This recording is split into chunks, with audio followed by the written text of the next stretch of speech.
Here's an interesting fact. I lost sleep for a week over this. Ready? If you look at the common ancestor between fungus and animals, because the tree of life ultimately has one taproot, okay? And as it splits, it speciates, and you get all these things. The diversity of life on Earth is enabled by the fact that life can speciate. Okay. You look at the common ancestor between animals and fungus. The common ancestor between humans and mushrooms split later than its common ancestor split with green plants.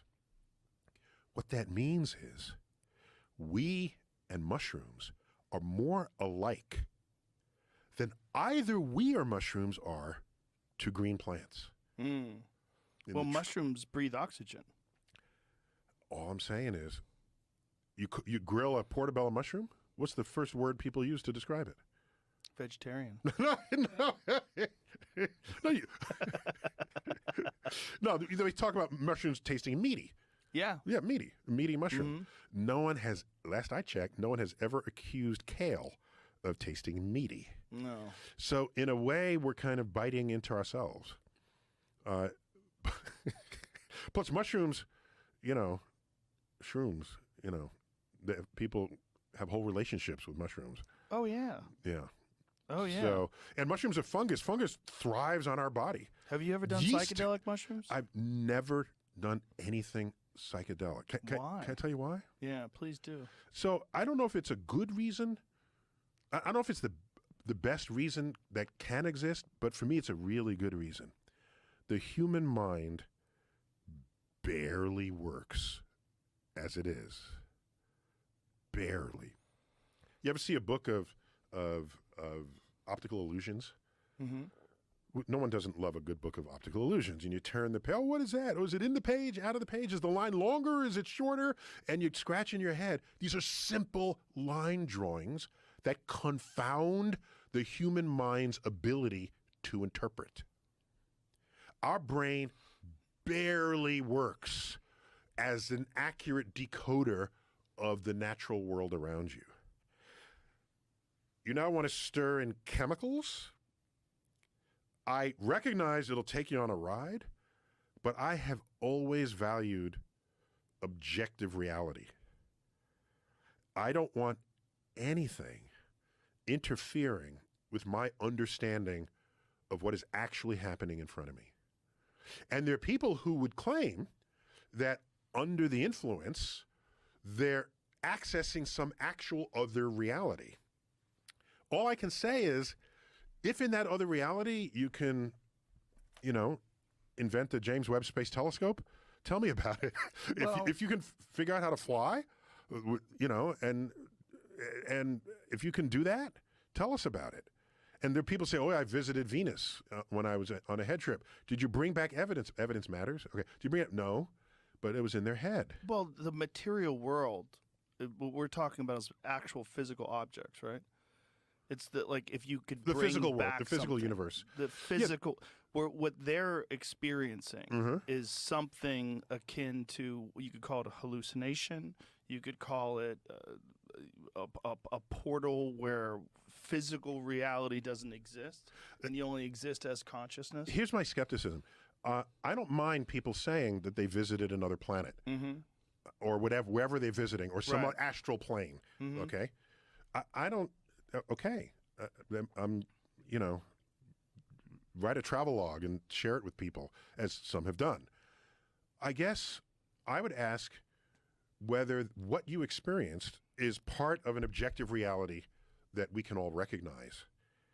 Because if it's not, then it's completely in your head. And if it's completely in your head, but wait a minute, it's less useful. What do you mean by that? Part of an objective reality? An objective reality. So here's an example. When people have these near-death experiences, okay, or one where they're dying on a table, and they commonly described, they leave their body and they look back on themselves. Okay, that's a thing going. That's something. Okay, right. Let's investigate this. Okay, so the test for whether you really left your body or whether you were hallucinating it is get some writing that faces the ceiling up above your body, okay? And they've done this experiment. And if you're floating above your body, above that piece of paper, when you come back to life, you should be able to say what's written on that piece of paper. And that is yet to happen. If you get above it. Yeah, if you get above it, correct. That is yet to happen. That'd be really good. Where would that piece of paper be suspended? Yeah, no, you have to put it up on a shelf or something. Yeah, you'd be able to put it in a way that it would be clearly. But then the person would have to die knowing that piece of paper was there and then be brought back? Possibly. Yeah, I mean, so you'd have to tell them, hey, I know you're going to die. You're going to die. If you come back, yeah. I have a piece of paper up here. That Go seems read like from it. A pretty ridiculous experiment to try to if achieve. You care, wait, pause. Pause. From ridiculous So experiment. like, hey, I know this guy's about to die, but instead of concentrating on bringing him back to life, let's write down on a piece of paper and leave it on the shelf. But who the fuck is going to do that? No, you know what they did? What? In 1895, after Wilhelm Röntgen discovers X-rays, and they find out it penetrates your body, and you can see bones inside your body. You know what they did? What? They set up X-ray machines at the bedside of dying people to see if they can see a soul leave the body. And everybody just got cancer from the radiation. They died from cancer? No, they were I thought that was an admirable attempt. Yes, interesting. To make a measurement. Yeah, that's interesting. But, yes. But how would you possibly know that someone is going to die and or have a near-death experiment? What you would do a near-death experience, rather, and then put a piece of paper on a shelf. What you want to do, you'd have to be really organized about that. Yeah. And if you want to do this en masse, you'd have to just like have shelves in every bedroom, in every room, of every ER, every ER, correct? Or yeah. How often does that happen where people have above their body experiences? It's very frequently reported. Very frequently. Oh yeah, I'm just saying that the brain is capable of so much extraordinary thought within itself. Of course. That what I care about for the world is what is objectively true, and what's objectively true can be verified by multiple people. And if it's only true within your head, it's not useful, is all I'm saying. How could it not be useful? To if it's other useful people. To you. Oh, and yeah. if useful to you, useful to other but people. hold on, Other if it's people. useful to you, and then that usefulness to you actually manifests itself in something that gets created because of this experience, like Kerry Mullis created the PCR method because he had an acid trip, and during the acid trip came up with this idea.